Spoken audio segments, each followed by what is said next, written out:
বাংলাদেশের যে বিজয় গৌরব আমরা অর্জন করেছি, ওলামায়ে কেরামের অবদান অস্বীকার করে বাংলাদেশের বিজয় অর্জন এটি প্রমাণ করার কোনো সুযোগ নাই। আমরা ইতিহাস আলোচনা করতে গিয়ে আলোচনা করেছিলাম সে ব্রিটিশ আমলের কথা, ইংরেজদের জুলুম নির্যাতনের কথা। প্রতিবাদ আর প্রতিহত যারা করার জন্য সামনের কাতারে সামিল ছিলেন তারা ছিলেন ওলামায়ে দেওবন্দ। কথা বলেন।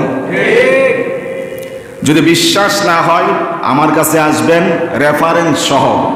এক নাম্বার কথা, অহংকার করছি না, কথা হচ্ছে পড়াশোনা করে এসে ইন্টারভিউ দিয়ে তারপরে আল্লাহর খাস দয়া মেহেরবানিতে এলাও হয়েছে। কোনো সন্দেহ আছে? এটা আমার যোগ্যতা বলছি না। এই রকম কার? করোনা কার? মেহেরবানি কে করলেন? যোগ্যতা দিয়ে কোনো জায়গায় এলাও হওয়া যায় না। একটা হচ্ছে কাবিলিয়াত আর একটা হচ্ছে কবুলিয়াত। কাবিলিয়াত মানে হচ্ছে যোগ্যতা আর কবুলিয়াত মানে হচ্ছে মঞ্জুরি। আল্লাহর পক্ষ থেকে যদি মঞ্জুর না হয়, যোগ্যতার বলে মেধার বলে কেউ কৃতকার্য হতে পারে না। বলার উদ্দেশ্য হচ্ছে ইতিহাসের চ্যাপ্টার সাবজেক্ট আমরা ছাত্র জমানায় পড়াশোনা করে এসেছি এবং আপনাদের সামনে কথা বলার সময় চাপাবাজি কথা বলি না, গাঁজাখড়ি কথা বলি না। অথেন্টিক, নির্ভরযোগ্য এবং বিশ্বস্ত সূত্রে বর্ণিত ইতিহাস বিকৃত নয়, এমন ইতিহাস, এমন সিরাত, এমন কোরআন আর সুন্নাহর কথাগুলো রিসার্চ করে তারপরে আপনাদের সামনে কথা বলতে আসি। গাঁজাখড়ি কথা, চাপাবাজি কথা আমি এই মিম্বার থেকে কখনো বলার চেষ্টা করি না। এজন্য এতটুকু বিশ্বাস থাকবে আপনাদের মনের ভিতরে। গতানুগতিক কথা, গল্প গুজব, বানোয়াট কথা, গ্রহণযোগ্যতা নাই, কিস্সা কাহিনী, কোরআন সুন্নাহর আলোকে নয়, এমন বিষয়গুলো সব সময় আলহামদুলিল্লাহ অহংকার করছি না, এড়িয়ে চলার চেষ্টা করি। আরো আগে বলেছিলাম আমি এখানে বসার জন্য আগের দিন রাত্রে রাত 2টা-3টা পর্যন্ত চলে যায় শুধু রিসার্চ করতে করতে। এরপরেও যদি মনে করেন ভুল তথ্য দিচ্ছি, আল্লাহর দরবারে আপনাকে অবশ্যই অবশ্যই অবশ্যই জবাবদিহিতা করতে হবে। গাঁজাখড়ি কথা আমি বলি না, কাঁচা কথা আমি কমপক্ষে বলার চেষ্টা করি না। যেটা গ্রহণযোগ্য অথেন্টিক কথা সেগুলো বলার চেষ্টা করি। যারা সত্যিকার অর্থে ইসলাম প্র্যাকটিস করেন, সত্যিকার অর্থে যারা একাডেমিক শিক্ষা হোক, অ্যারাবিক শিক্ষা হোক, সত্যিকার অর্থে শিক্ষিত মহল যারা, শিক্ষিত পার্সন যারা, তারাই বুঝতে পারবেন কথাগুলো কাঁচা কথা বলি নাকি অথেন্টিক কথা বলি। এই কথাগুলো আপনারাই মর্মটা উপলব্ধি করতে পারবেন। শিক্ষা দীক্ষা যদি না থাকে, সঠিক ইতিহাস, জ্ঞান গর্ব ইতিহাস যদি না জানা থাকে, তাহলে ওলামায়ে কেরামের বিরোধিতাই হবে আপনার পেশা আর নেশা। বলছিলাম সেই ব্রিটিশ বিরোধী আন্দোলনে ওলামায়ে কেরামের ভূমিকা আর অবদানের কথা। গত সপ্তাহে শর্ট করে করে কিছু বলছি, এর সূত্র ধরে আবারও কিছু কথা, ছুটে যাওয়ার কথাগুলো বলছি। ব্রিটিশ বিরোধী আন্দোলনে ওলামায়ে কেরামের অবদান এমন ছিল, এক কথায় মুসলমানদের ভূমিকা এত বেশি ছিল, 2 লক্ষ মুসলমান, কত লক্ষ? 2 লক্ষ মুসলমান ইংরেজদের দ্বারা নির্যাতিত হয়েছে। এই 2 লক্ষের মধ্যে 51,500 ছিল টুপি দাড়িওয়ালা ওলামায়ে কেরাম। কত হাজার? 51,500। সংখ্যাটা কম না, শুধু হুজুর, মৌলবী, টুপিওয়ালা, দাড়িওয়ালা ওলামায়ে কেরাম ছিল। এবং টুপি দাড়ি দেখলেই তাদেরকে নির্মম নির্যাতন করা হতো, জুলুম করা হতো, অত্যাচারের স্টিম রোলার তাদের উপরে পরিচালনা করা হতো। এমনকি ওলামায়ে কেরামকে এমন মর্মান্তিক শাস্তি দেওয়া হয়েছে, গত জুমাতে কিছু বলেছিলাম, আরো মর্মান্তিক কথাগুলো বলি। শুকরের চামড়ার ভিতরে রেপিং করে ওলামায়ে কেরামের দেহকে শুকরের চামড়ার ভিতরে পেঁচিয়ে রেপিং করে, যেহেতু চর্বিযুক্ত, তারপরে এক একজন আলেমকে আগুনে জ্বালিয়ে দেওয়া হয়েছে, নাউজুবিল্লাহ। এরপরে কাউকে কাউকে শুকরের চর্বি ওলামায়ে কেরামের শরীরে আবৃত করে, যেহেতু চর্বিটা জলে বেশি, আপনার ওলামায়ে কেরামকে শুকরের চর্বি দিয়ে রেপিং করে আগুন দিয়ে দগ্ধ করে মৃত্যু দেওয়া হয়েছে, নাউজুবিল্লাহ। এগুলো যদি অস্বীকার করি, এগুলো অস্বীকার করে বাংলাদেশের 71-এর স্বাধীনতা, 71-এর বিজয় অর্জন, এই ইতিহাস রচিত হতে পারে না। কারণ আগে ইংরেজদের হাত থেকে ভারতবর্ষ এসেছে, ভারত, পাকিস্তান, বাংলাদেশ এসেছে, পরবর্তীতে এসে ভারত আলাদা হলো, পাকিস্তানের জন্ম হলো, পাকিস্তান থেকে বাংলাদেশের জন্ম হলো। আগের ইতিহাস যদি বাদ দিতে চান তাহলে এই ৭১-এর ১৬ই ডিসেম্বরের বিজয় দিবসের ইতিহাস রচিত করা সম্ভব না।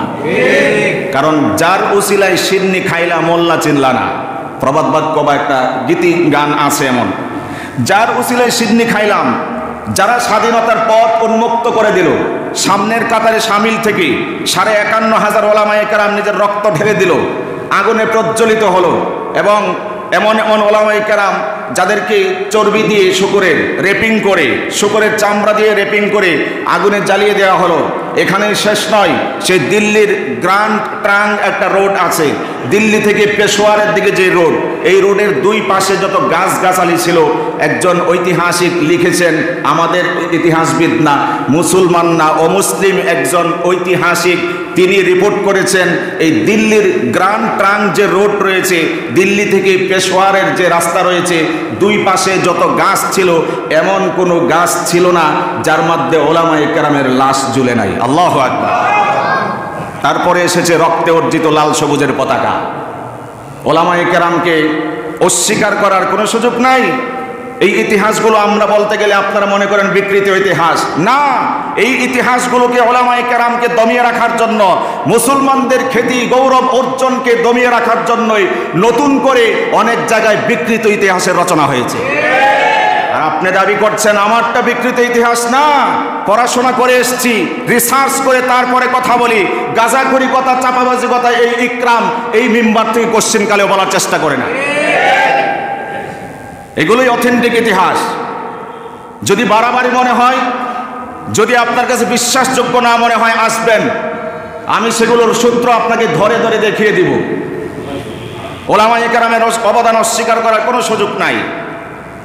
৫০০ আলেমকে তারা ঝুলিয়েছে গাছের মধ্যে, শুধু লাশ আলেম দেখলেই ফাঁসিতে ঝুলানো হতো, ফাঁসিতে ঝুলিয়ে অর্থাৎ গাছের মধ্যে ঝুলিয়ে তাদেরকে হত্যা করা হতো।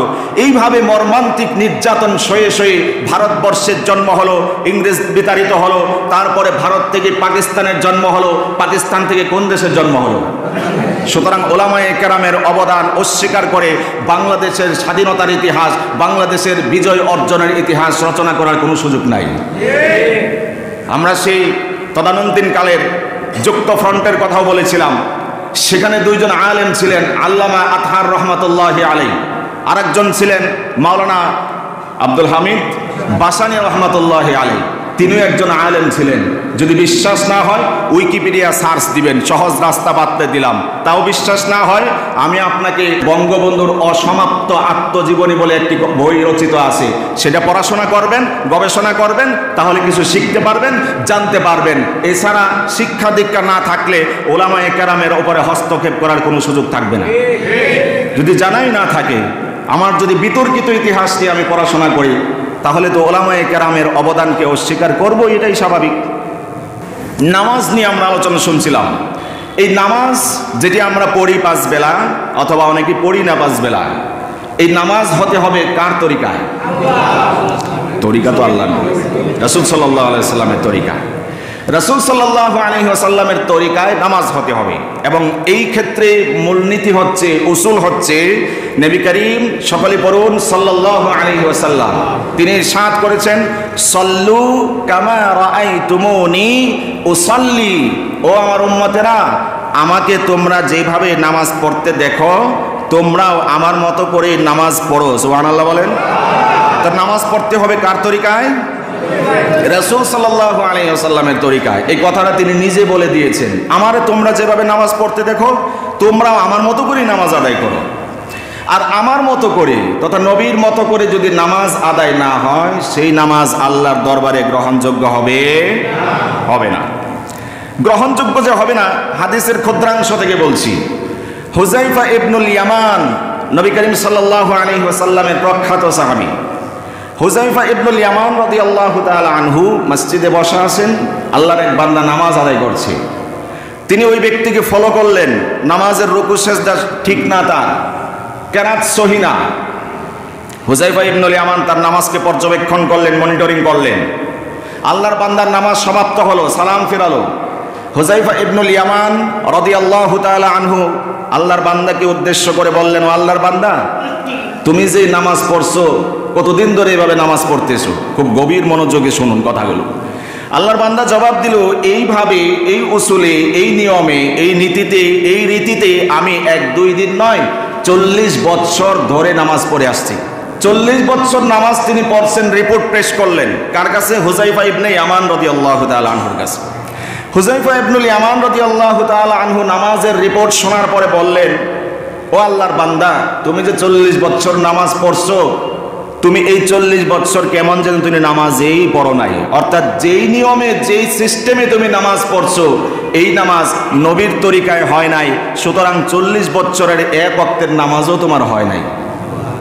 কথা বুঝেন নাই? 40 বৎসর যে নামাজ পড়ছো তা তো তোমার মন চাহি নামাজ হয়েছে, মন মতো হয়েছে, রুকু সেজদা ঠিক নাই, সূরা কেরাত ঠিক নাই, এই নামাজ তো আল্লাহর কাছে গ্রহণযোগ্য হবে না। নামাজ যদি সল্লু কামা রাআইতুমুনি উসাল্লি, রাসূল সাল্লাল্লাহু আলাইহি ওয়াসাল্লামের নামাজের মতো নামাজ না হয়, এই নামাজ তো আল্লাহর কাছে গ্রহণযোগ্য হবে না। তাহলে কেমন যেন তোমার গোটা 40 বছরের নামাজই বৃথা। হাদিসের মর্ম কথা বললাম।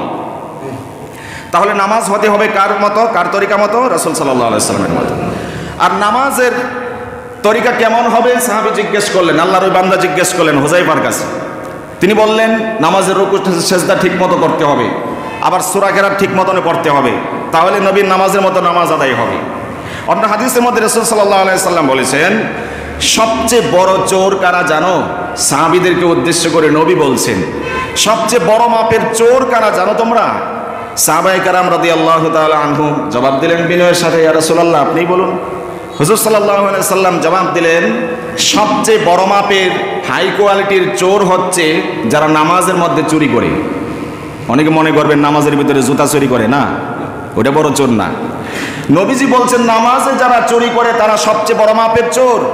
সাহাবীরা জিজ্ঞেস করলেন আশ্চর্যান্বিত হয়ে, বিস্ময় প্রকাশ করে জিজ্ঞেস করতে চাইলেন, ইয়া রাসূলুল্লাহ, নামাজের মধ্যে আবার চুরি করা হয় কিভাবে? রাসূল সাল্লাল্লাহু আলাইহি ওয়াসাল্লাম জবাব দিলেন, নামাজের মধ্যে রুকু সেজদা সঠিকভাবে আদায় না করা এবং কোরআন তেলাওয়াত, সূরা ফাতিহা, অন্য সূরা নামাজের মধ্যে বিশুদ্ধ নিয়মে আদায় না করা, এটাই হচ্ছে নামাজের মধ্যে চুরি করা। রাসূল সাল্লাল্লাহু আলাইহি ওয়াসাল্লাম বুঝাইতে চাইলেন, যারা নামাজের মধ্যে রুকু সঠিক নিয়মে আদায় করে না, সিজদা সঠিক নিয়মে আদায় করে না, সূরা কেরাত সহি শুদ্ধভাবে তেলাওয়াত করে না, এরাই হচ্ছে সবচেয়ে বড় মাপের চোর, বলেছেন বিশ্বনবী মুহাম্মদুর রাসূলুল্লাহ সাল্লাল্লাহু আলাইহি ওয়াসাল্লাম। আর নামাজের মধ্যে যদি সূরা কেরাত শুদ্ধ না হয়, রুকু সেজদা সঠিকভাবে পালন না হয়, এই নামাজ আল্লাহর দরবারে গ্রহণযোগ্যতা আছে? কোনো গ্রহণযোগ্যতা নাই। হাদিসের মর্ম কথা বলছি। রাসূল সাল্লাল্লাহু আলাইহি ওয়াসাল্লাম বলেছেন, কোন ব্যক্তির নামাজ এমন আছে আল্লাহর দরবারে এলাও হয় না, বরং সেই নামাজকে প্যাকেজ করে, পুরাতন নেকড়া কাপড়ের মতো প্যাকেট করে ওইটা ফিক্কা দিয়ে ওই নামাজের মুখের উপরে থ্রো করা হয়, নিক্ষেপ করা হয়। নাউজুবিল্লাহ বলেন। নবীজি হাদিসের কথাটা এরকম। রাসূল সাল্লাল্লাহু আলাইহি ওয়াসাল্লাম বলছেন, কারো কারো নামাজের 10 ভাগের 1 ভাগ আল্লাহর দরবারে কবুল হয়, মানে 10 ভাগের 1 ভাগ সওয়াব সে পায় নামাজ আদায় করে, যার যার নামাজ অনুযায়ী। আর কারো কারো নামাজ এমন যারা 9 ভাগের 1 ভাগ সওয়াব পায়, 8 ভাগের 1 ভাগ, 7 ভাগের 1 ভাগ, 6 ভাগের 1 ভাগ, 5, 4, 3, 2 ভাগের 1 ভাগ, এইভাবে রাসূল সাল্লাল্লাহু আলাইহি সাল্লাম বলতে বলতে এক হাদিসে এইভাবে বলেছেন। আর কোন কোন নামাজীর নামাজ এমন আছে যাদের নামাজটা অন্ধকারাচ্ছন্ন হয়ে আল্লাহর দরবারে অভিশাপ দিতে থাকে নামাজিকে, ও নামাজি, তুমি যেমন আমি নামাজকে নষ্ট করলা রুকু সেজদা সঠিকভাবে আদায় না করে, ও নামাজি, তুমি যেমন কোরআন তেলাওয়াত সঠিকভাবে শুদ্ধ উচ্চারণে আদায় না করে তেলাওয়াত করলা, এক কথায় আমি নামাজকে তুমি যেভাবে নষ্ট করলা, আমি আল্লাহর দরবারে অভিশাপ দিলাম তোমার ব্যাপারে, তোমাকেও আল্লাহ রাব্বুল আলামিন ওভাবে নষ্ট করে দেখ। নাউজুবিল্লাহ বলেন। নামাজ না হলে নামাজ এভাবে আল্লাহর দরবারে অভিশাপ করে। হাদিস থেকে বলছি।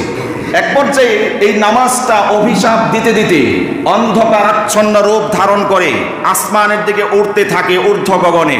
শেষ পর্যন্ত আসমানের দরজাগুলোকে লক করে দেওয়া হয়, নামাজ আল্লাহ পর্যন্ত পৌঁছতে দেওয়া হয় না। রিটার্ন আসে, সেখান থেকে ফেরেশতারা পুরাতন নেকড়ার ভিতরে পেঁচিয়ে এই নামাজকে ওই নামাজির মুখের উপরে থ্রো করে, নিক্ষেপ করে। জোরে বলেন নাউজুবিল্লাহ। এমন নামাজ পড়লে আল্লাহর কাছে গ্রহণযোগ্যতা আছে নাকি? হাদিস থেকেই বললাম। এই জন্য নামাজ শুদ্ধ করা দরকার আছে না নাই? নামাজ শুদ্ধ করা দরকার আছে না নাই? সূরা কালাম শুদ্ধ করা দরকার আছে না নাই? কার কাছ থেকে শিখবেন? একটু জবাব দেন শুনি, উচ্চ কণ্ঠে জবাব দেন। আলেমদের কাছ থেকে। ইমাম বলতে শর্তযুক্ত না, উলামায়ে কেরাম যারা, কোরআন সুন্নাহর ধারক বাহক যারা, তাদের কাছ থেকেই শিখবো আমরা। কারণ তারা এইটাকে নিয়ে 16 বছর 20 বছর রিসার্চ করেছে, ডালের পানি খেয়ে কষ্ট করে তারপরে এই রাস্তায় এসে মানুষের কাছে এসে খেদমত করার জন্য এসেছে, মানুষের কাছে এসে মানুষের কানে কর্ণকুহরে দ্বীনের কথাগুলো পৌঁছে দেওয়ার জন্য এসেছে। তারপরেও যখন শুনি যে এই ইমামদের পিছনে কেন যাব, এই আলেমদের পিছনে কেন চলবো, তারা মসজিদে ইমামতি কইরা বেতন নেয়। একটু নাউজুবিল্লাহ বলেন, এত আসতে বললেন। এটা কি আসলে কি সভ্যতা না অসভ্যতা? আপনার যদি সূরা ফাতিহা বিশুদ্ধ করে পড়ার ক্ষমতা থাকে, অ্যাবিলিটি থাকে, আসুন যাই নামাজে, আজকে চাকরি ছেড়ে দিয়ে আমি চলে যাই। আপনি যদি বাপের বেটা হয়ে থাকেন, আপনি নামাজ পড়েন, ইমামদের বিরুদ্ধে এই জাতীয় বিশুদ্ধমূলক বক্তব্য উচ্চারণ করলে সে জিহ্বা আল্লাহ রাব্বুল আলামিন টেনে হেসে ছিঁড়ে দেবেন ইনশাআল্লাহ। কত বড় অসভ্য আচরণ, অশালীন কথা। এই জাতিকে কারা গোমরা করলো, কারা বিপদগামী করলো এই জাতিকে? ইমামদের পিছনে নামাজ আদায় করে সেই ইমামের বিরুদ্ধাচরণ করে দুঃসাহস থেকে আসলো। এইভাবেই যদি চলতে থাকে অদূর ভবিষ্যতে জানাজা পড়ার জন্য আলেম খুঁজে পাওয়া যাবে না, মাসালা জিজ্ঞেস করার জন্য আলেম খুঁজে পাবেন না। ইমামতি কইরা তারা বেতন নেয়, পয়সা খায়, হেগোর পিছনে আমরা চলবো কি জন্য? কত বড় দুঃসাহসিকতা! জোরে বলেন নাউজুবিল্লাহ। রাসূল বলেছেন, সল্লু কামা রাআইতুমুনি উসাল্লি, যেভাবে আমাকে তোমরা নামাজ পড়তে দেখো তোমরাও আমার মতো করে নামাজ আদায় করো। কে বলেছেন? জোরে বলেন। রাসূল বলেছেন। রাসূলকে কি আমরা দেখছি নাকি? তাহলে কি হতে হবে? 1 নাম্বার পয়েন্ট, নবীর হাদিস থেকে বলছি। রাসূল বলেছেন, কুন আলিমান, আলেম হয়ে যাও। আলেম হইলেই রাসূল কিভাবে নামাজ পড়তেন সেই চিত্র সচিত্র তোমার স্মৃতিপটে আল্লাহ রাব্বুল আলামিন বদ্ধমূল করে দিবেন। কথা বলেন। যদি আলেম হতে পারেন, কুন আলিমান, আলেম হয়ে যাও, তাহলে রাসূল কিভাবে নামাজ পড়তেন সেই চিত্র হাদিসের কিতাবে আছে না নাই? ইমাম আবু হানিফা রাহিমাহুল্লাহ, নাম শুনেছেন? 4 মাযহাবের এক মাযহাবের ইমাম, হানাফি মাযহাবের ইমাম, আমাদের ইমাম, যিনি এত বড় মাপের আলেম ছিলেন এবং এতটা সমকালীন আলেম ছিলেন, কোন কোন রিওয়ায়াতে এসেছে তিনি আল্লাহর 20 জন সাহাবীকে পেয়েছেন। সুবহানাল্লাহ। তবে এটি প্রসিদ্ধ কথা, আনাস ইবনে মালিক রাদিয়াল্লাহু তাআলা আনহু, নবীর ঘনিষ্ঠ সাহাবী, প্রখ্যাত সাহাবী, এই সাহাবীর মোলাকাত পেয়েছেন ইমাম আবু হানিফা রাহমাতুল্লাহি আলাইহি। ইমাম আবু হানিফা দেখেছেন নবীর সাহাবীরা কিভাবে নামাজ পড়তেন, সাহাবীরা সেই নবীর উসুল অনুযায়ী নামাজ আদায় করেছেন। সল্লু কামা রাআইতুমুনি উসাল্লি, নবী যেভাবে নামাজ আদায় করেছেন সাহাবীরা সেভাবে নামাজ আদায় করেছেন। সাহাবীরা যেভাবে নামাজ আদায় করেছেন ইমামে আবু হানিফা রাহমাতুল্লাহি আলাইহি সেটি দেখেছেন। তিনি আলেম ছিলেন না গায়রে আলেম ছিলেন? সেই আলেমের ফলোয়ার আজকের জমানার আলেম, উলামায়ে কেরাম, তাবিঈন, তাবে তাবিঈন, আইম্মাতুল মুজতাহিদিন, আজকের এই সাল পর্যন্ত 2024 সালের শেষ পর্যন্ত যে উলামায়ে কেরাম এখন পর্যন্ত আছেন, তারা এইভাবে এক একটি পুঁতি গাথা বাড়তে বাড়তে বাড়তে ইমাম আবু হানিফা পর্যন্ত ঠেকেছে। আবু হানিফা রাসূলের সাহাবীর নামাজ দেখেছেন, সাহাবীরা নবীর নামাজ দেখেছেন। সুতরাং যদি নবীর উসুল অনুযায়ী, নবীর তরিকা অনুযায়ী নামাজ আদায় করতে হয়, শুদ্ধতম বাস্তবতম নামাজ, বিশুদ্ধতম নামাজ যদি আদায় করতে হয়, 1 নাম্বার প্রেসক্রিপশন হচ্ছে কোন আলিমান, কি হয়ে যাও? আলেম হয়ে যাও। তাহলে আপনি মালা গাঁথতে গাঁথতে গাঁথতে গাঁথতে একবারে আবু হানিফা পর্যন্ত পৌঁছবেন। আবু হানিফা কিভাবে নামাজ পড়তেন তিনি দেখেছেন সাহাবী থেকে, সাহাবী দেখেছেন নবীর থেকে, এই ধারাবাহিকতা পাবেন। আর যদি এর আগে প্রাসঙ্গিক একটা কথা বলে নেই, সেটি হচ্ছে নবী বলছেন আমার যেমনি নামাজ পড়তে দেখছো তোমরা সেভাবে নামাজ আদায় করো, তাহলে নামাজের ধরন ভিন্ন ভিন্ন কেন? এই প্রশ্ন আসে না নাই? এই প্রশ্ন নাই আপনাদের ভিতরে? নামাজ যেহেতু নবী পড়তে বলেছেন আমার মতো করে পড়ো, তাহলে নামাজ নিয়ে বিভক্তি কেন, ভিন্নতা কেন, মারামারি কেন, কানা ঘুষা কেন, বদনাম কেন, গুজব কেন? জবাব শোনাচ্ছি। এটাকে উসুল হাদিসের পরিভাষায় ইখতিলাফুত তানাব্বু বলা হয়। ইখতিলাফুত তানাওয়ু বলা হয় উসুলে হাদিসের পরিভাষায়। অর্থাৎ সাহাবায়ে কেরাম রাদিয়াল্লাহু তাআলা আনহুম নবীর কাছ থেকে নামাজ শিখেছেন। কোনো সন্দেহ আছে নাকি? নাকি নিজে নিজে নামাজ শিখছেন? নবী যেভাবে নামাজ পড়ছেন তারা নামাজ দেখছেন, শিখছেন। শিখার পরে যার কাছে যেটা পছন্দ হয়েছে, যারা আপনার নাভির নিচে হাত বাঁধার কথা এটাকে পছন্দ করছেন, নাভির নিচে হাত বাঁধছেন, যারা উপরে বাঁধার কথা, তবে এই যে এই সিস্টেমে বাঁধার কথা কোনো হাদিসে নাই। এই যে এইভাবে যেটা আমরা বাঁধি এটার হাদিসে নাই। নাভির উপরে মানে উপরে, নিচে মানে নিচে, এইটুকু আছে। কিন্তু এইটার মধ্যে ইমাম বুখারী রাহমাতুল্লাহি আলাইহির রেফারেন্স দিয়ে আমরা আলোচনা করেছিলাম ভদ্রতা, সভ্যতা, বিনয়, নম্রতা, তাওয়াজু সবচেয়ে বেশি প্রকাশ পায় নাভির নিচে হাত বাঁধার মাধ্যমে। কথা বলেন? আমরা এভাবে খাড়াই কোন সময় একটু ভাব নিয়ে যখন খাড়াই, তাই না?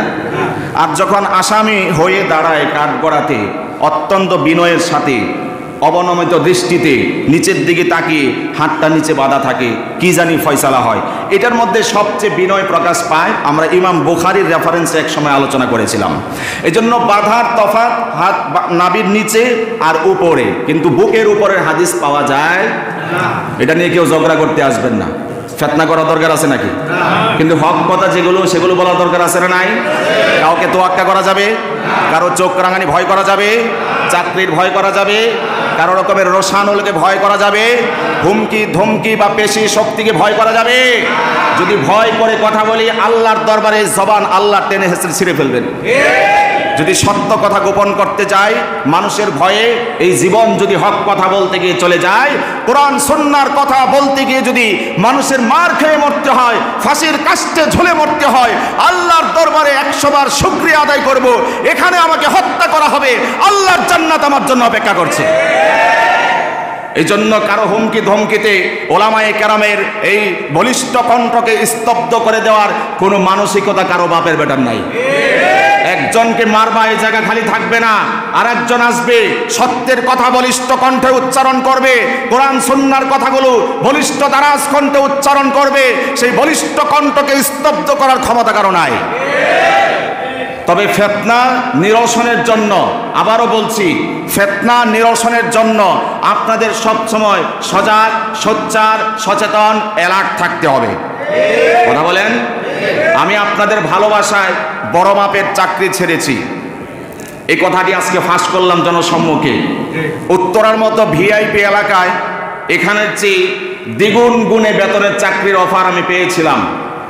কিন্তু আমি চিন্তা করেছি মানুষ ইমামের ভালোবাসায় মত্ত হয়ে অস্ত্র বিসর্জন দেয়, এই নজির আছে না নাই? কিন্তু আমার মুসল্লি এমন আছে এখানে যারা আমার জন্য অস্ত্র শুধু বিসর্জন দেয় নাই, নিজের শরীরের রক্ত বিসর্জন দিয়ে হাসপাতালে গিয়ে সেলাই করতে হয়েছে। সুতরাং এই ভালোবাসার মানুষকে রেখে আমি টাকার প্রতি মত্ত না হয়ে ভালোবাসার কাছে বন্দী হয়ে আমি আপনাদের কাছে আছি। যদি বাতিলের পক্ষ থেকে কোনো ঢিল ছোড়া হয় আপনারা থাকবেন তো ইনশাআল্লাহ? আল্লাহ রাব্বুল আলামিন সবাইকে আলেমদের সাথে থাকার তৌফিক দিন, বলুন আমিন। এটি ফাঁস করলাম আজকে। গত 2 বছর আগে আমার জন্য 2 জন মুসল্লি রক্তাক্ত হয়েছেন, হাসপাতালে যেতে হয়েছে, তাদেরকে শিলি পর্যন্ত দিতে হয়েছে। এমন ফিতনাবাজ এই এলাকাতে অনুপ্রবেশ ঘটেছিল। আলহামদুলিল্লাহ সুম্মা আলহামদুলিল্লাহ, ফিতনার একটি দ্বার আপনাদের রক্ত বিসর্জনের মাধ্যমে চিরতরে আশা করি ইনশাআল্লাহুল আজিজ বন্ধ হয়ে গিয়েছে। কথা বলেন? নতুন করে কোনো ফিতনা যদি আবারও এই এলাকায় মাথা চাড়া দিতে চায়, সমস্ত মুসল্লিরা মিলে সেটাকে নির্মূল করব, পারবো ইনশাআল্লাহ? আলেমদের সাথে থাকতে পারবো ইনশাআল্লাহ? আল্লাহ কবুল করুন, বলুন আমিন। কোন ফিতনাকে আশ্রয় দিতে যাবেন না।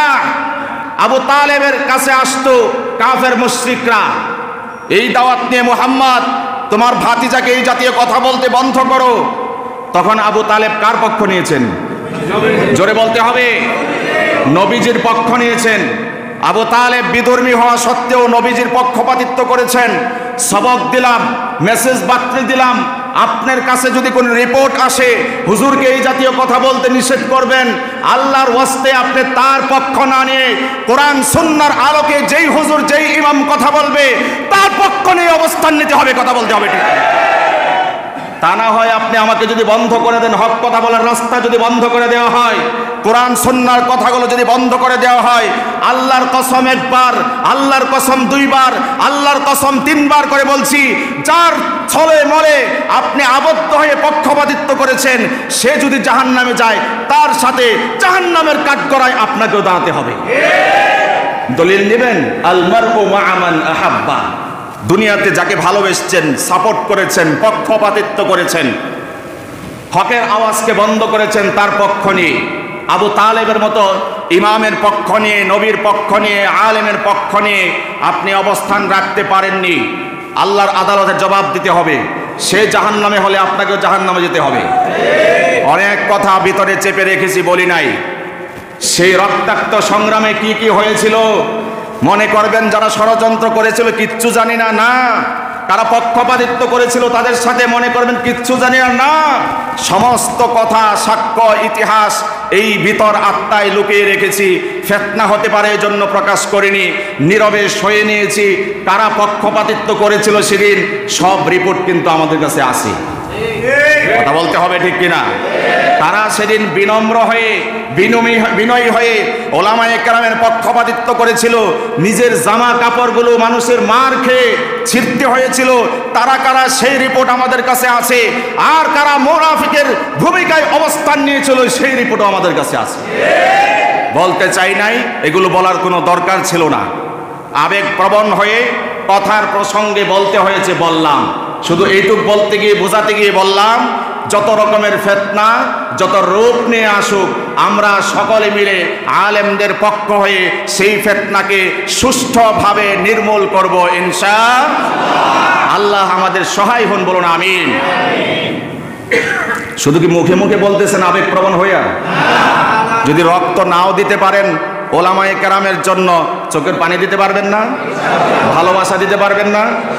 নাকি এখানে শুধু আবেগে আবেগে, আওয়াজে আওয়াজে উত্তেলিত হয়ে পরে যখন হুজুরের খুশি হয়ে যায় তখন তোমার ভাই আমার ভাই লাগে গেলে আমি নাই, এমন নাকি? আমরা আল্লাহর কাছে দোয়া করছি কোনো ফিতনা না হোক, আমিন বলেন। আমরা সবাই একসাথে সুষ্ঠুভাবে কাতারবন্দি হয়ে নামাজ পড়তে পারি, বলুন আমিন। কিন্তু যদি এখানে কেউ এমন থেকে থাকেন যে ইমাম সাহেব বেতন নেই, তার পিছনে আমরা গুরমুখে, এই জাতীয় বক্তা মোতাকাল্লিম কেউ থেকে থাকেন, আল্লাহর ওয়াস্তে আমি আপনাকে ধিক্কারের সাথে না, আমি আপনার পায়ের হাত রেখে হাত জোর করে বলছি, আল্লাহর ওয়াস্তে কিবলা পরিবর্তন করুন, অর্থাৎ অন্য কোনো ইমামের পিছনে নামাজ আদায় করুন। যেই ইমামের পিছনে নামাজ আদায় করেও আপনার হৃদয় উচ্চারিত এমন অভিব্যক্তি প্রকাশ পায় যে ইমাম বেতন নেয়, তার পিছনে নামাজ পড়ব, তার সাথে থাকবো কেন, এই জাতীয় প্রবক্তার যদি কেউ থেকে থাকেন আল্লাহর ওয়াস্তে মাফ করবেন। আমি জানি না কেউ আছেন কিনা। যদি থেকে থাকেন তাহলে এই ইমাম ছেড়ে অন্য কোনো ইমামের পিছনে ইক্তেদা করুন, অথবা কমিটিকে বলুন ইমাম সাহেবকে সরায়া দেন, আমরা যেই ইমাম বেতন নেয় না সেই ইমামের পিছনে নামাজ পড়ব। কথা বলেন। যেই হুজুর ইমাম নামাজ পড়ায় টাকা নেয় না সেই হুজুর আনেন, তার পিছনে আমরা নামাজ পড়ব। আর যদি কেউ এমন আওয়াজ উচ্চারণ করে যেই হুজুর টাকা নেয় তার সাথে কেন চলবো, আমি বলছি আপনাকে ঘাড় ধরে নয়, কান ধরে নয়, হাত ধরে বিনয়ের সাথে আসরের নামাজের সময় সামনে এনে দাঁড়িয়ে দেন, তুই বেটা নামাজ পড়া, ইমাম সাহেবের পিছনে নামাজ পড়বো না। হাত ধরে বলছি, আমার কথা আক্রমণাত্মক ভাবে নেবেন না। কান ধরে না, মাথা ধরে না, ঘাড় ধরে না, হাত ধরে বিনয়ের সাথে, হযরতজি আপনি মেহেরবানি করে সামনে আসুন, আসরের নামাজটা আপনি পড়ান, আমরা আপনার মুক্তাদি হয়ে আপনার পিছনে নামাজ আদায় করব। এটা ছোটখাটো একটা প্রতিবাদ। কথা বলেন। আমি যে শিরোনামের দিকে অগ্রসর হচ্ছিলাম, এক নম্বর কথা হচ্ছে, যদি নামাজ নবীর তরিকায় পড়তে হয় কি হতে হবে আপনাকে? জোরে বলেন। কে বলেছেন? নবীজি বলেছেন। 2 নম্বর প্রেসক্রিপশন, যদি আলেম হতে না পারো, আও মুতাআল্লিমান, আলেমের ছাত্র হও, তাহলে আলেম যেভাবে নবীর সচিত্র নামাজগুলো কিতাবের মধ্যে পড়েছে, ছাত্র হয়ে তার কাছ থেকে সেই পদ্ধতিতে নামাজ পড়তে পারবেন, শিখতে পারবেন, আর সেই পদ্ধতির নামাজই হচ্ছে নবীর তরিকার নামাজ। কথা বলেন। আর যদি ছাত্র হতেও ভালো না লাগে, কি দরকার, হুজুর বেতন নেই, এই ধরনের অভিযোগ আপত্তি যদি থাকে, আও মুস্তামিআন, ওলামায়ে কেরাম যখন লেকচার দেয়, কোরআন সুন্নাহর কথাগুলো বলে, মনোযোগ দিয়ে শোনো। কি যোগ দিয়ে? মনোযোগ দিয়ে শোনো। তাহলেও এই যে নামাজ কিভাবে পড়তেন নবীজি আমরা বলবো, আপনারা শুনে শুনে শ্রোতা হয়ে সেভাবে আমল করার সুযোগ আছে না নাই? তিন নম্বর গেল। 4 নম্বর প্রেসক্রিপশন নবীজি দিয়েছেন, আও মুহিব্বান, আলেম হতে পারো নাই, ছাত্র হতে পারো নাই, শ্রোতা হতে পারো নাই, তাহলে একটা কাজ করবা, তুমি আলেমকে হৃদয় উজাড় করে দিলে প্রাণে অন্তর থেকে হৃদয়ের গহীন থেকে নিঃস্বার্থভাবে আলেমকে ভালোবাসো। কে বলেছেন? রাসূল সাল্লাল্লাহু আলাইহি সাল্লাম বলেছেন। ভালোবাসাটাও যদি থাকে, আপনি কর্মব্যস্ত মানুষ, অফিসে সময় দিতে হয়, বিভিন্ন জায়গায় সময় দিতে হয়, সময় পান না, মাঝে মাঝে যখন হুজুরের মোলাকাত পান, আলেমের মোলাকাত পান, আপনার ওই যে হৃদয়ে সুপ্ত প্রশ্ন মাসআলাটি তখন প্রেজেন্ট করতে পারেন, হুজুর আমি তো আপনার কাছে আসতে সময় পাই না, আপনাকে ভালোবাসি, এই মাসআলাটা আমি জানবো করে অনেকদিন অপেক্ষা করছিলাম, একটু মেহেরবানি করে মাসআলাটা বলুন। যদি আলেমদের সাথে সুসম্পর্ক, হৃদ্যতাপূর্ণ সম্পর্ক, সম্প্রীতি, ভালোবাসা রাখা যায়, তাহলে নবী কিভাবে নামাজ পড়েছিলেন সেইভাবে নামাজ, সেই তরিকার নামাজ জানার শিখার অবকাশ আছে না নাই? আছে। 5 নম্বর, নবী একটি কঠোর ধমকিস্বরূপ প্রেসক্রিপশন করেছেন। 4টার একটাও হতে পারো নাই, আলেম হতে পারো নাই, ছাত্র হতে পারো নাই, শ্রোতা হতে পারো নাই, আলেমকে ভালোবাসতেও পারো নাই, সময় সুযোগ অবসরতা পাও নাই, তাহলে তোমাকে যে কাজটি করতে হবে একটাও পারা নাই, ওয়ালা তাকুনিল খামিস, 5 নাম্বার হতে যাবা না। কয় নাম্বার? 5 নাম্বারের ব্যাখ্যায় মুহাদ্দিসিনে কেরামের একটি ব্যাখ্যা হচ্ছে আলেমদের দুশ্মন, আলেমদের বিদ্বেষী, আলেমদের সাথে শত্রুতা পোষণ, এই জাতীয় হতে যাবা না। যদি হও ফাতাহলিক, আল্লাহ রাব্বুল আলামিন এই জগতে ওই জগতে নিঃসন্দেহে তোমাকে ধ্বংস করেই ছাড়বে। আমার চাপাবাজি কথা বলছি? নবীজির কথা বলছি। নবীজি 4টা অপশন প্রেসক্রিপশন বাদ দিয়ে বলছেন, ওয়ালা তাকুনিল খামিস, 5 নাম্বার হতে যাবে না, খবরদার। আলেমের বিরুদ্ধে যাবে না, আলেমের দুশ্মন হবে না, আলেমের বিদ্বেষী হবে না। যদি হও, আল্লাহ তোমাকে এই জগতে ওই জগতে ধ্বংস করেই ছাড়বেন, কোনো সন্দেহ নাই। অন্য হাদিসে রাসূল সাল্লাল্লাহু আলাইহি ওয়াসাল্লাম বলেছেন, লাইসা মিন উম্মতি মান লাম ইউজিল্লা কাবীরানা ওয়া ইয়ারহাম সাগীরানা ওয়া ইয়ারিফ লিআলিমানা হাক্কাহু। শুধু শেষ কথাই বলছি, রাসূল সাল্লাল্লাহু আলাইহি সাল্লাম বলছেন, ওই ব্যক্তি আমার উম্মত না, ওই ব্যক্তি আমার উম্মত না, ওই ব্যক্তি আমার উম্মত না, যে ব্যক্তি একজন আলেমকে পরিপূর্ণভাবে শ্রদ্ধা, রেসপেক্ট, ভালোবাসে না। নবীজি বলছেন, আমি বলি নাই, সে আমার উম্মত না। আলেমের দুশ্মন যারা, আলেমের বিদ্বেষী যারা, আলেমদের সাথে শত্রুতা পোষণ করে যারা, রাসূল বলেছেন লাইসা উম্মতি, সে আমার উম্মত না। নবীজির কথাই বলছি আপনাদের সামনে, সে আমার উম্মত নয়। এরপরে যে প্রসঙ্গটি বলেছিলাম একটু জানার জন্য, যে নামাজের মধ্যে ভিন্নতা আসলো কিভাবে। একটা তো হাদিসের ভাষায় ইখতিলাফুত তানাব্বু, এটা বললাম। আরেকটি হচ্ছে এক এক দেশের সাহাবীরা এক এক সময় নবীর কাছে এসেছেন, নবীর কাছে এসে দেখেন নবী এই তরিকায় নামাজ পড়েছেন, তিনি এই তরিকার এই পদ্ধতির নামাজ শিখে চলে গিয়েছেন তার দেশে। মনে করেন মিশর থেকে একজন সাহাবী আসছেন, নবীর কাছে মোলাকাতে ধন্য হয়েছেন, নামাজের প্র্যাকটিক্যাল দেখেছেন, দেখে এই আমলটা দেখে তিনি মিশর চলে গেছেন, আর আসেন নাই, মিশরে চালু হয়ে গেল এই পদ্ধতির নামাজ। উদাহরণস্বরূপ মনে করেন আরেকজন সাহাবী অন্য দেশ থেকে এসেছেন, এসে দেখেন নবীজি এই তরিকায় নামাজ পড়ে, তখন এই আমল শিখে নবীজি চলে গেছেন, সাহাবী চলে গেছেন ওই দেশে, আর নবীর কাছে আসতে পারে নাই, ওই দেশে চালু হয়ে গেল এই পদ্ধতির নামাজ। অন্য দেশ থেকে আরেক সাহাবী এসেছেন, নবীজি আস্তে আমিন পড়েছেন বা জোরে পড়েছেন, একটা দেখেছেন, দেখার পরে তিনি চলে গিয়েছেন তার দেশে, সেই দেশে চালু হয়ে গেল সেই নামাজ। এইভাবে নামাজের মধ্যে ভিন্নতা আসলো। সল্লু কামা রাআইতুমুনি উসাল্লি, আমাকে তোমরা যেভাবে নামাজ আদায় করতে দেখো তোমরাও সেভাবেই নামাজ আদায় করো। যদি বলেন নামাজের মধ্যে ভিন্নতা কেন, তাহলে এই কারণে ভিন্নতা তৈরি হয়েছে। তবে সাহাবায়ে কেরাম কোনো আমলকেই বিদ্বেষ পোষণ করতেন না, সব আমলগুলোর পছন্দ করতেন। তবে যার কাছে যেটা মুনাসিব মনে হয়েছে, বেশি পছন্দনীয় মনে হয়েছে, সেটাই তারা আমল করেছেন। ইমাম আবু হানিফা রাহমাতুল্লাহি আলাইহি রিসার্চ করে সাহাবীদের শক্ত যে আমলগুলো সুন্দরভাবে অনুভব করেছেন এবং সেটাকেই বেশি গ্রহণযোগ্য মনে করেছেন, সেটা উম্মতের সামনে রেখে গিয়েছেন। সেই পদ্ধতি আমরা নামাজ পড়ি। সুতরাং আমাদের নামাজ আবু হানিফার নামাজ না, আমাদের নামাজ নবী মুহাম্মদ সাল্লাল্লাহু আলাইহি সাল্লামের নামাজ। কোরআনের মধ্যে একটি আয়াত আছে, আপনারা জানেন অনেকে, ইন্নাস সালাতা তানহা আনিল ফাহশাই ওয়াল মুনকার।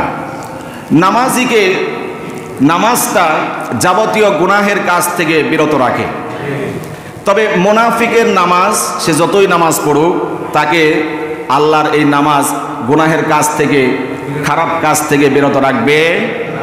মুনাফিকের নামাজ সেটা আল্লাহর দরবারে এলাও না, এবং মুনাফিকের নামাজ তাকে নামাজ খারাপ কাজ থেকে বিরত রাখবে না। সেই নামাজ তাকে ফাহেসা কাজ থেকে বিরত রাখবে না, চুরি ডাকাতি থেকে বিরত রাখবে না, রাহজানি থেকে বিরত রাখবে না, লুটতরাজ থেকে বিরত রাখবে না, খুন খারাপি থেকে বিরত রাখবে। বিরত যে রাখবে না, একটা এক্সাম্পল দিয়ে শেষ করছি। 656 সাল, কত সাল? আজকে 2024 সাল। 656 সালের ডিসেম্বর মাসের 8 তারিখ বা 9 তারিখ হবে যথাসম্ভব, 9 তারিখ। ডিসেম্বর মাসের 9 তারিখে একটি বিপ্লব হয়েছিল অনাকাঙ্ক্ষিত, এবং এটির উদ্দেশ্য প্রণোদিত ছিল। ওসমান রাদিয়াল্লাহু তাআলা আনহুকে সেই 656 হিজরিতে জুন মাসের 17 তারিখে কতল করা হয়েছে। বিদ্রোহীরা কতল করেছে। তারা নামাজি, মুনাফিক নামাজি, এটার বিবরণটা দিতেছে। এবং হত্যার যে ধরনটা ছিল, শর্ট করে বলছি, হত্যার ধরনটা ছিল, মুনাফিকরা, এই নামাজি মুনাফিকরা, উসমান রাদিয়াল্লাহু তাআলা আনহু কোরআন পড়নেওয়ালা ছিলেন, কোরআন পড়ারত অবস্থাতে ছিলেন। ছাদের উপরে উঠে তারা আক্রমণ চালিয়েছে, এবং আক্রমণের বিবরণ এসেছে ধাতব লৌহ জাতীয় রড দিয়ে তারা মাথায় আক্রমণ করেছে, পেটে আক্রমণ করে উসমান রাদিয়াল্লাহু তাআলা আনহুকে শহীদ করে দিয়েছেন, এবং রক্তগুলো কোরআনের মধ্যে লেগে গিয়েছে। বলা হয়ে থাকে এই কোরআন, রক্ত ভিজিত কোরআন, এই কোরআন সহ, রক্তে ভিজা কোরআন সহ উসমান রাদিয়াল্লাহু তাআলা আনহুকে আল্লাহ রাব্বুল আলামিন হাসরের ময়দানে উঠাবেন। আল্লাহু আকবার। এই যে একটা অনাকাঙ্ক্ষিত দুর্ঘটনা ঘটে গেল, এটার জন্য বিপ্লবীরা এবার আন্দোলন শুরু করলেন, ওসমান হত্যার বিচার চাই। এদিকে আলী রাদিয়াল্লাহু তাআলা আনহু এখন রাষ্ট্র ক্ষমতায় বসেছেন। আলী রাদিয়াল্লাহু তাআলা আনহুর কাছে মুসলমানরা বায়াত হলেন। বিদ্রোহী যারা, ওই যে মুনাফিক মুসলমান যারা ওসমানকে হত্যা করেছে, তারাও বায়াত হলেন। আলী রাদিয়াল্লাহু তাআলা আনহুর কাছে দাবি উত্তোলন হলো যে তাদের বিচার করা হোক। আলী রাদিয়াল্লাহু তাআলা আনহু চিন্তা করলেন, মাত্র ক্ষমতার মসনদে বসলাম, আগে রাষ্ট্র সংস্কার করতে হবে। কথা বলেন। তিনি এই চিন্তা করলেন, এবং বিদ্রোহী জনগোষ্ঠী ব্যাপক হওয়ার কারণে সাথে সাথে রিয়াকশনে যেতে পারছিলেন না, যার কারণে তিনি অপেক্ষমান ছিলেন, অপেক্ষা করছিলেন। অপেক্ষা করতে করতে অবস্থা এমন পর্যায়ে দাঁড়ালো, এদিকে আয়েশা রাদিয়াল্লাহু তাআলা আনহা এবং জুবাইর রাদিয়াল্লাহু তাআলা আনহু, তালহা রাদিয়াল্লাহু তাআলা আনহু সহ 3000-এর একটি টিম তারা চলে গেল বসরাতে। সেখানে গিয়ে তারা দাবি আদায়ের জন্য অপেক্ষা করলো। এদিক দিয়ে আলী রাদিয়াল্লাহু তাআলা আনহু খবর পেয়ে 20,000 সৈন্য সামন্ত নিয়ে চলে গেলেন বসরাতে, এবং কাকা ইবনে আমেরকে সমন্বয়ক হিসেবে পাঠালেন। তিনি যাওয়ার পরে আয়েশা রাদিয়াল্লাহু তাআলা আনহা বললেন, আমরা রক্তপাতের জন্য আসিনি, যুদ্ধ করতে আসিনি, আমরা শান্তির বিনির্মাণের জন্য এসেছি। এই খবর চলে গেল আরেক সমন্বয়কের মাধ্যমে আলী রাদিয়াল্লাহু তাআলা আনহুর কাছে। আলী রাদিয়াল্লাহু তাআলা আনহু এই রিপোর্ট পেয়ে যথেষ্ট খুশি হলেন, যার পর নাই খুশি হলেন। অবশেষে আলী রাদিয়াল্লাহু তাআলা আনহু হেদায়েতের বয়ান দিলেন। গাজাগরি কথা বলতেছি না, রেফারেন্স লাগলে নেবেন আমার কাছ থেকে। আলী রাদিয়াল্লাহু তাআলা আনহু এবার হেদায়েতের বয়ান দিলেন তার জাতিকে উদ্দেশ্য করে, এবং তিনি এটিও বললেন যে আগামীকালকে আমরা সবাই এই ময়দান ছেড়ে চলে যাব। শুধুমাত্র যারা ওসমানকে কতল করেছে, হত্যা করেছে, তারা আমার সাথে যাবে না। এই কথা যখন এলান হয়ে গেল, তখন আব্দুল্লাহ ইবনে সাবা মুনাফিক সহ অন্যান্য মুনাফিকরা ঐক্যবদ্ধ হয়ে একটি চক্রান্ত করলো। তারা ভীত সন্ত্রস্ত হলো, যদি আমরা তার সাথে যেতে না পারি আমাদের উপায় নাই। এই কারণে তারা রাতারাতি চক্রান্ত করলো। প্রথমে তারা টার্গেট করলো আলী রাদিয়াল্লাহু তাআলা আনহুকে হত্যা করতে হবে। বিষয়টি তারা বুঝতে পারে নাই যে এটা সম্ভব না। যখন বুঝতে পারলো এটি সম্ভব না, তখন তারা ফজরের আগে, কিসের আগে? ফজরের আগে ঘুমন্ত মানুষের উপরে আক্রমণ চালিয়েছে মুনাফিক আব্দুল্লাহ ইবনে সাবা এবং তার ফলোয়াররা। অবশেষে বহু মানুষ হতাহত হয়েছে, এবং তারা আক্রমণ চালিয়েছে তালহা রাদিয়াল্লাহু তাআলা আনহু এবং জুবাইর বাহিনী যারা ছিলেন, জুবাইর মানে জুবাইর রাদিয়াল্লাহু তাআলা আনহু, তাদের আক্রমণ চালিয়েছে কারা?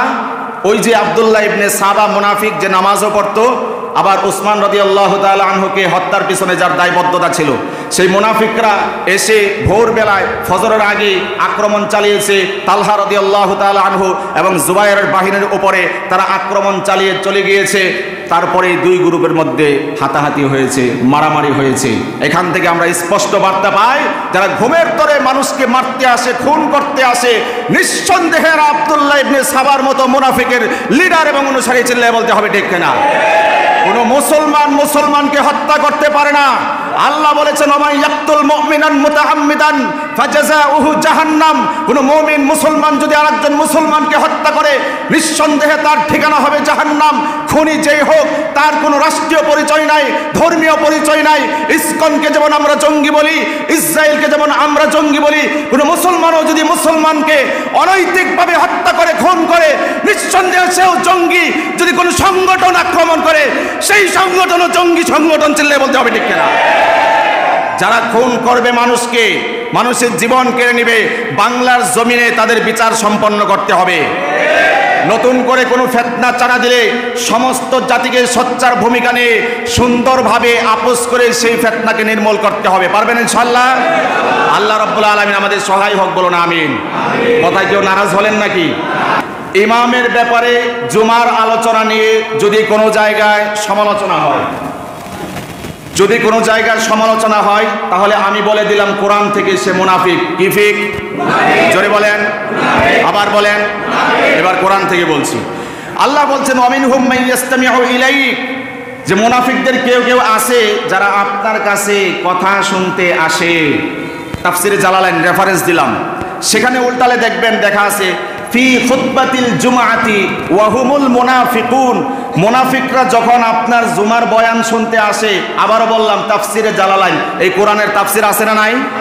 কোরআনের তাফসির থেকে বলছি, ওয়ামিনহুম মান ইয়াসতামিউ ইলাইক, আই অর্থাৎ ফি খুতবাতিল জুমআতি ওয়া হুমুল মুনাফিকুন, তারা আপনার কথা শুনে, জুমার বয়ান শুনে, হাত্তা ইদা খারাজু মিন ইনদিক, যখন আপনার থেকে তারা চলে যায়, ক্বালু, তারা বলে, লিল্লাযিনা উতুল ইলমা মাযা ক্বালা আনিফা, হুজুরে কি কয় রে এডি? আছে না নাই? আছে। কোরআন থেকে বলছে, যদি কেউ ইমামের জুমার খুতবার সমালোচনা করে, তাহলে সে মুনাফিক। কি ফিক? তাফসিরে জালালাইন খুলে দেখবেন, রাসূলের সামনে এইভাবে আসতো যে জুমার বয়ান শোনার পরে যারা একটু শিক্ষিত সাহাবী তাদের কাছে বলতো, তিরস্কার করে, হুজুরে কি কয় রে এডি? নবীজি কি কইলো রে এডি? এরকম আছে না নাই? তাহলে এটা কিসের লক্ষণ? মুনাফিকের লক্ষণ। আল্লাহ বলছেন, এরা হচ্ছে তারা, তবা আল্লাহু আলা কুলুবিহিম, আল্লাহ যাদের অন্তর আত্মায় মোহর মেরে দিয়েছেন। এরা কি করে? ওয়াত্তাবাউ আহওয়াআহুম, নিজেদের খেয়াল খুশি মতো চলে, মন যেভাবে চায় সেভাবেই চলে, কোরআন সুন্নাহর আলোকে চলে না। অতএব যারাই এইভাবে সমালোচনা করতে চাইবে যে কোনো মসজিদের ইমামের বয়ান নিয়ে, বলে দিবেন সূরাতুল মুহাম্মাদের 16 নম্বর আয়াত তাফসিরে জালালাইনে আছে, জুমার বয়ান শোনার পরে যারা সমালোচনা করবে এরা কি ফিক? আবার বলেন, আবার বলেন। তারা শুধু এটা বলে দিবেন, তুই কি হুজুরের চেয়ে বেশি জানোস? তুই তো হুজুরের ভাষায়, কোরআনের ভাষায় মুনাফিক। আল্লাহ রাব্বুল আলামিন যাবতীয় ফিতনা থেকে হেফাজত করুন, বলুন আমিন।